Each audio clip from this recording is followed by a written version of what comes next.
To get the most out of today, a couple more notes. Number one, be thankful. That's a good way to capture the most of a day like this. Be thankful for what you already have. That shouldn't be any problem in America, being thankful.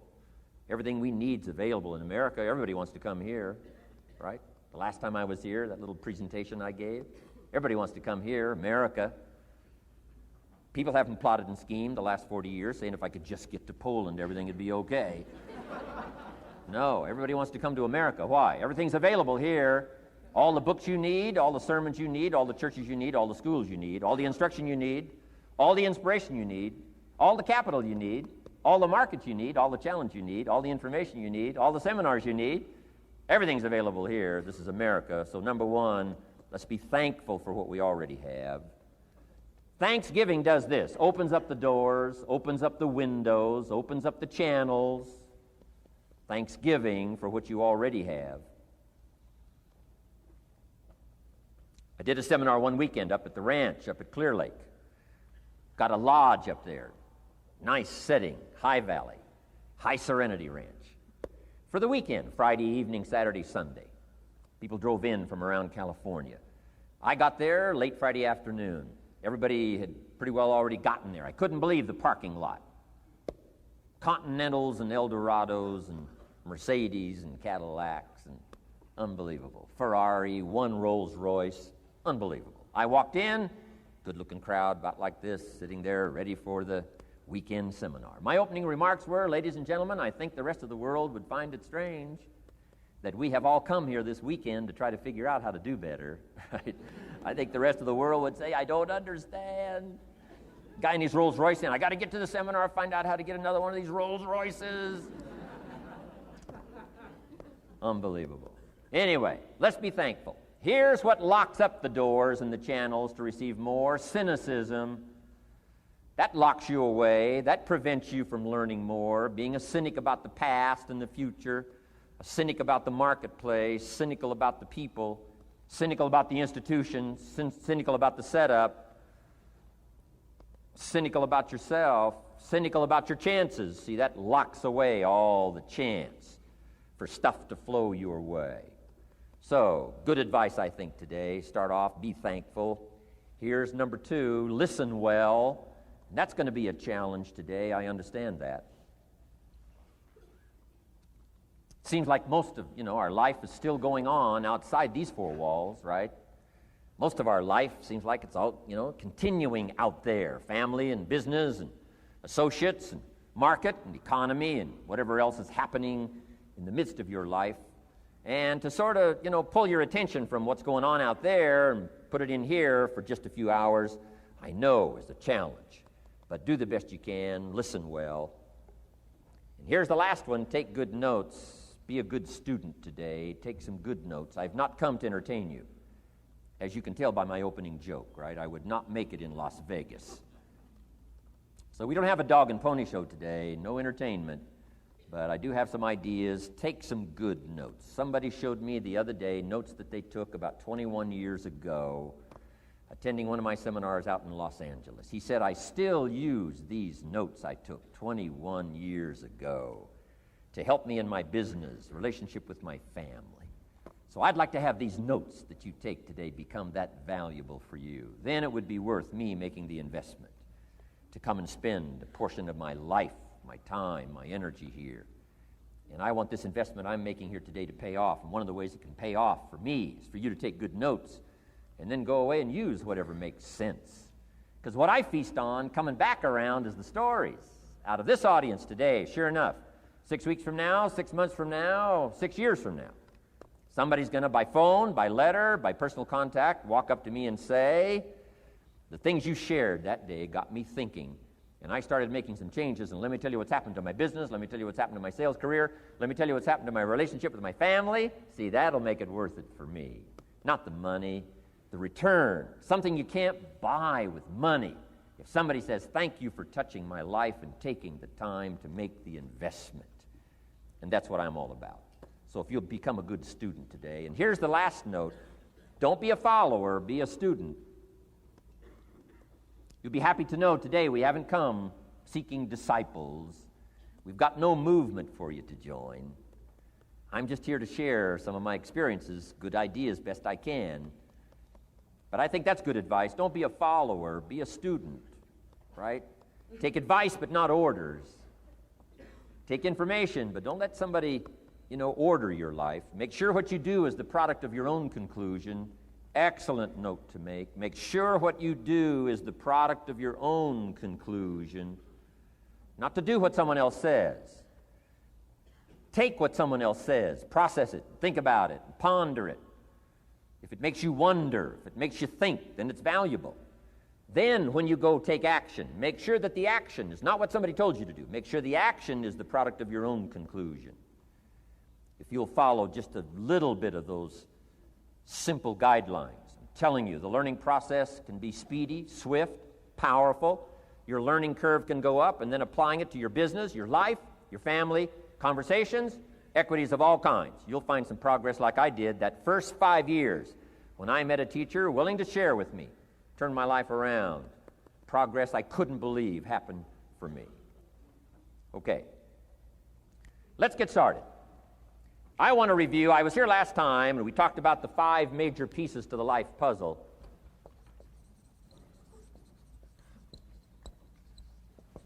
And I just want to review those because it lays such a good foundation for all the rest that I want to share with you today. We got a lot of subjects to cover, so we're going to go rather swiftly, okay?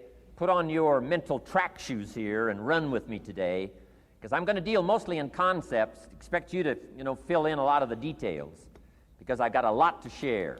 I want to get through it all. But let's lay this foundation again of the 5 major pieces. Happens to be the title of my latest book. But I think it is so valuable in laying a foundation. It's some of the things I learned between ages 25 and 30. The teacher who taught me so well. He dealt in these fundamentals, we call these. Fundamentals. We call these basics. Basics for sports, fundamentals for sports, fundamentals for your business, fundamentals for the way you deal with your family, a few simple things. Few basic things that if you practice every day can make all the difference in the world, how it works out. I boiled it down to 5 major pieces to the life puzzle. Let's just review those. Number 1 is philosophy. Philosophy, as I taught the last time I was here, philosophy, in my personal opinion, is the major determining factor in how your life works out. Philosophy, the major determining factor in how your life works out. Philosophy. To form our philosophy, you got to think. You got to use your mind. You got to process ideas. And this whole process over a lifetime, starting way back here when we were children, schools that we've attended, our parents, our experiences, all this stuff that we've processed by the thinking process helps to develop our philosophy. And in my opinion, each person's personal philosophy is the major factor in how your life works out. Here's what I called it in that last presentation when I was here. It's called the set of the sail. Each person's personal philosophy is like the set of the sail. Now, I used to think it was circumstances that ordered my life. If someone would have asked me at age 25, Mr. Rohn, how come you're not doing well? Pennies in your pocket, creditors calling, nothing in the bank, behind on your promises to your family, you live in America, 25 years old, got a beautiful family, every reason to do well, and things are not going that well for you. What is wrong here? It would not have occurred to me to blame my philosophy. It would not have occurred to me. Saying, well, I got this lousy philosophy, and that's how come I got pennies in my pocket and nothing in the bank, and things aren't working well. That would not have occurred to me. I found it much easier to blame the government. Much easier to blame the tax problem. I used to say taxes are too high. Top tax rate when I first started paying taxes, 91%. Back then, when your income reached a certain level, all your income over that, 91%. So I used to say that's too high. Now the top tax rate's about 33%. But people are still saying what? Taxes are too. See, but you can't use that anymore. If it's gone from 91 to 33, how could it be too high? Come on. I threw all that old excuse stuff away. Some people found it, though, and they're using it these days. My old list. I used to blame the traffic, the weather. Used to blame circumstances, right? People say, I'm too tall, I'm too short, I'm too old, I was raised in obscurity, raised on a farm, parents of modest means, all the stuff. If you were to ask me, how come you find yourself here, Mr. Rohn, age 25, living in America, land of abundance and opportunity, pennies, zero in the bank, not doing well, creditors calling? It would not have occurred to me to blame my philosophy. I found it easier to blame the company policy. I used to say, if this is all they pay, how do they expect you to do well? So I figured that, my future was going to be tied to what everybody else was arranging, the economy and, right, interest rates. I used to say things cost too much. That was my whole explanation, not my philosophy, until my teacher taught me better that this is where the problem was, my own personal philosophy. Here's what's exciting about each person's personal philosophy. That's what makes us different than dogs and animals and birds and cats and spiders and alligators. That's what makes us different than all other life forms. The ability to think, the ability to use your mind, the ability to process ideas, and not just operate by instinct. In the winter, I'm telling you, the goose can only fly south. What if south doesn't look too good? Tough luck. It can only fly south. But see, human beings are not like a goose, can only fly south. I mean, you can turn around, go north, you can go east, you can go west, you can order the entire process of your own life. And we do that by the way we think. We do that by exercising our mind. We do that by processing ideas and come up with a better philosophy, a better strategy for our life, goals for the future, okay? Plans to achieve those goals. All this comes from developing our philosophy. Philosophy helps us to process what's available. Well, when we get here, we got seed, and we got soil, and we got some rain, and we've got some what? Sunshine, and we've got some seasons, and what? The miracle of life. Now, the key is, what do you do with all this stuff? How do you turn all this stuff that's available here into equity and promise and lifestyle and dreams and future possibilities? All of this that's possible now with human beings, how do you take all this stuff and turn it into this equities and values? Well, it starts with philosophy. What is the seed? What is the soil? What is the sunshine? What is the rain? Is it possible to take some of each of all the stuff that's available and turn it into food and turn it into value and turn it into nourishment and turn it into something spectacular and unique that no other life form can do? And the answer is yes. But you cannot deal with all this stuff and what to do with it unless you start refining your philosophy. Think, use your mind, come up with ideas, and strengthen your philosophy. So the seed and the soil and the rain and the sunshine, this is called, the economy and the banks and the money and the schools and everything that's available out there, processing information, what to do with all that, and turn it into equity and value. That is the major challenge of life, my personal opinion. So each person's personal philosophy now is going to determine what you're going to do with seed and soil and sunshine and rain and miracle, the change of seasons. That's it. My personal opinion. Each person's personal philosophy is like the set of the sail. That's what this seminar is for today. Help you to trim a better sail. You don't need a better economy. You don't need better seed and soil. In fact, when it comes to seed and soil and rain and sunshine and seasons and the miracle of life, that's all you got. Now, what if you blame this stuff? Then you're blaming all you got. If you blame the economy, and you blame the schools, and you blame the teachers, and you blame the sermons and the preachers, and you blame, the marketplace, and you blame the company and company policy, what else is there? When some people get through with their blame list, there isn't nothing else. That's all there is. And if you blame the only thing you've got to work with, I'm telling you, it's called mistake colossal in not understanding that that's all you've got to work with. And if this is all you've got to work with, then you don't change the seed, and you don't change the soil, and you don't change the rain, and you don't change the sunshine, you don't change the seasons. Right? Guy says, I'll take 3 springs, 4 summers, 9 falls, no winters. No, you can't fool with this stuff. You got to take it like it comes. Then what do you change to make your life work well? You got to start with your philosophy.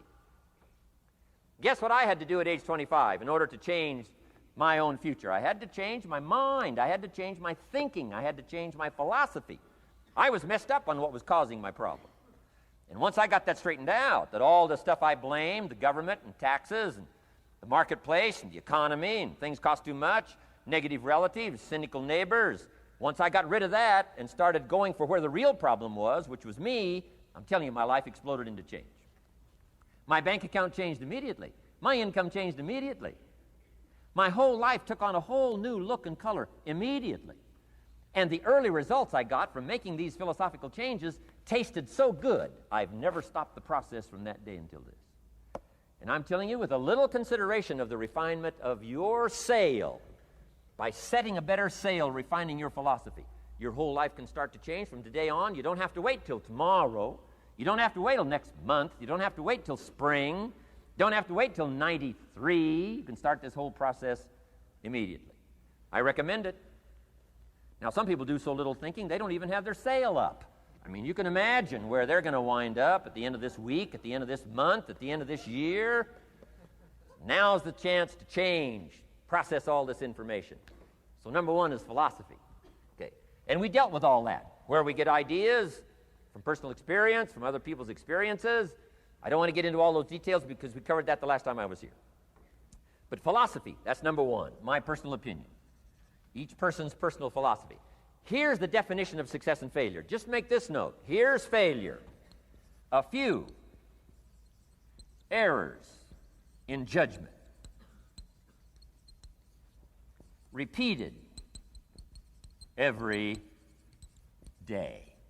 Now, you can automatically assume, Mr. Rohn, I say, I can understand that. A few errors in judgment repeated every day. For 6 years?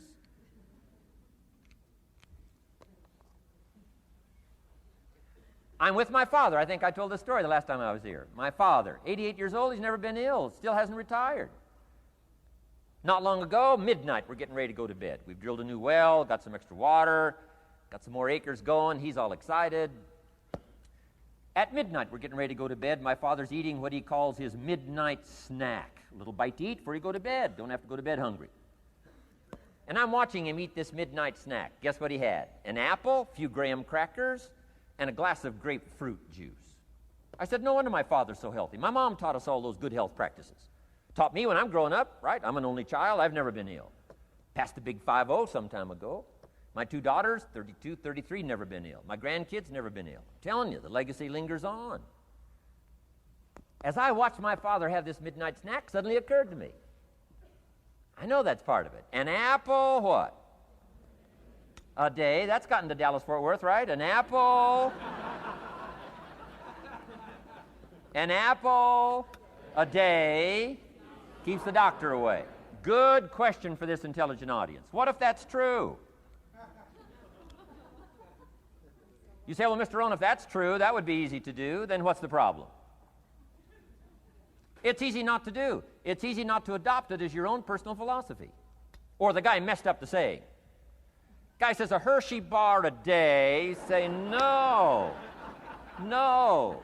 You've been watching too much television. It is not Hershey bar. You got to be smarter in philosophy than to fall for the Hershey bar a day when it's an apple a day. You got to be smarter than that. And if you make that kind of an error in judgment every day for 6 years, I'm telling you, it'll accumulate into disaster. Sometimes the first year you say, well, you know, I'm so healthy now, what difference is it going to make? You got to be smarter than that. Just because disaster doesn't fall on us at the end of the first day doesn't mean disaster isn't coming. You got to be so smart that you look down the road and say, will the errors in my present judgment of philosophy, what's that going to cost me in 1 year, 6 years, 1 month, 6 months? I'm telling you, the money cost and the health cost and the success cost is too gigantic if you'll look down the road a little ways and say, Are there errors in my current judgment like an apple versus a Hershey bar? Is that just a good illustration of some of the rest of my errors in judgment? If it is, that's where I found myself at age 25. I started working when I was 19. I met my teacher who helped turn my life around when I was 25. That's 6 years. At the end of the first 6 years of my economic life, I've got pennies in my pocket. I've got nothing in the bank. The creditors are calling saying, hey, you told us the check was in the mail. I'm embarrassed. I'm behind on my promises. I live in America. I'm 25-year-old American male. I got a nice family, every reason to do well. And I'm messed up. Now, what's messed up? I used to think it was the community that was messed up, and the country was messed up, and the government was messed up. If those Democrats ever get in the White House, that'll really mess things up. If the Republicans stay in power, that'll really mess things up. The economy was messed up. Interest rates are messed up. I thought all this stuff was messed up. Then I found out that's not what was messed up. I was criticizing the only thing I had to work with. What was really messed up was my own personal philosophy. My own errors in judgment in my own personal philosophy brought me in 6 years to pennies in my pocket, nothing in the bank, and trying to explain why I wasn't doing well living in America, 25-year-old American male, got a family, every reason to do well.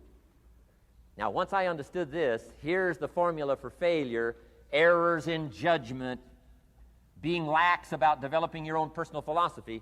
I'm telling you, it's called accumulated disaster. It doesn't matter whether it's your health or your bank account. Guy's got an empty bank account, probably has high cholesterol.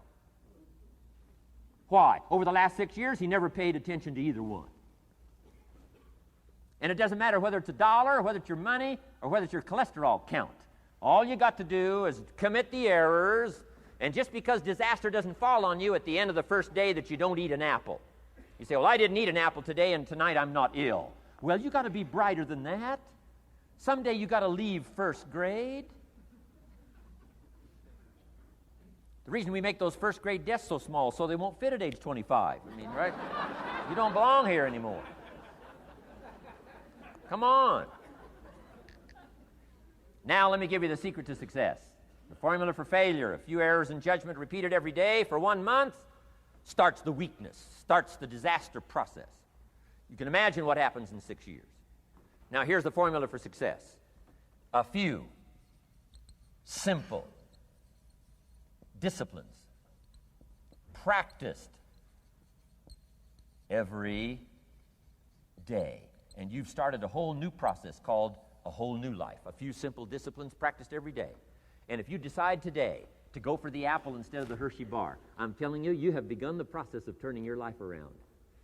And if you keep up that process, not only with your health habits, but with your money habits and with your communication habits, with your sales habits and management habits and every other habit that you've got, if you'll start that process, eliminate the errors and replace it with disciplines practiced, I'm telling you, you can start this process of life change immediately. After today, you don't ever have to be the same again. Only by choice. You don't have to walk out of here the same as you walked in today. Only by choice. You can start a whole new process. And you say, well, Mr. Rohn, is it that simple? Yes, it's that simple. Where else would you start but with an apple? You don't have to start with something staggering. What if you should be walking around the block for your good health and you don't? What'll that do in 6 years? I'm telling you, the word is disaster. You could and you should and you don't. Here's an even stronger word. You won't. I mean, don't might mean you're careless. Won't probably means you're stubborn. And either one's called disaster. Could, should, don't. I'm telling you, that's why at the end of 6 years, I found myself with pennies in my pocket, nothing in the bank, creditors calling. Could, should, won't. Could, should, don't is called disaster. Now, how do you change all that? The next 6 years, I got rich. The next 6 years, I became a millionaire. By the time I'm 31, I'm a millionaire. How about that? You say, well, Mr. Rohn, what happened? Well, strangely enough, during that second 6 years of my economic life, the government was about the same. I'm telling you, taxes were about the same. My negative relatives were The same. I'm telling you, the economy was about the same, and prices were about the same, and everything else was about the same. Circumstances were about the same. Then how come I got rich? How come I totally changed my life? I was not the same. Somebody says, well, what did you go to work on to do all that? I started with my philosophy. I started amending my errors by doing some better thinking, changing my mind, coming up with ideas that I didn't have before I met my teacher. And once that whole process started for me, I'm telling you, I changed my whole life. Within a 6-year period, I was never the same. And I've kept up that process all these years. One of the reasons why I'm here is to continue my craft. I don't want the day to come someday somebody says, you should have heard Jim Rohn 10 years ago when he was really terrific. Guess what I want people to say? I heard him 10 years ago, but you should hear him now. I'm telling you, the man works on his craft. I'm telling you, the man's done some extra reading. I'm telling you, the man doesn't miss a trick. I'm telling you, he's worked hard on himself. That's why he's able to deliver like he does. The same thing can happen for you as a teenager. It can happen to you as a mother, as a father, as a business person, as a salesperson, running a business. Doesn't matter. Management, wherever you find yourself. This is the process called personal change. And what I say to start with is start with your own philosophy. Your philosophy is going to determine whether or not you go for the disciplines or continue the errors that's called potential disaster. And everybody has it within their power. Well, it was so happy for me to find out at age 25, Mr. Shove said, Mr. Rohn, you don't have to change countries. But you do have to change philosophy. And if you'll change philosophy, not country, you can turn around your income, you can turn around your bank account, you can turn around your skills, you can become capable, powerful, sophisticated, healthy, influential, all the other equities that you could possibly want out of your life, using the only stuff there is and not trying to change any of this stuff. Appreciate all of this stuff with all of its ups and downs, with all of its mystery of why it works and sometimes it doesn't work.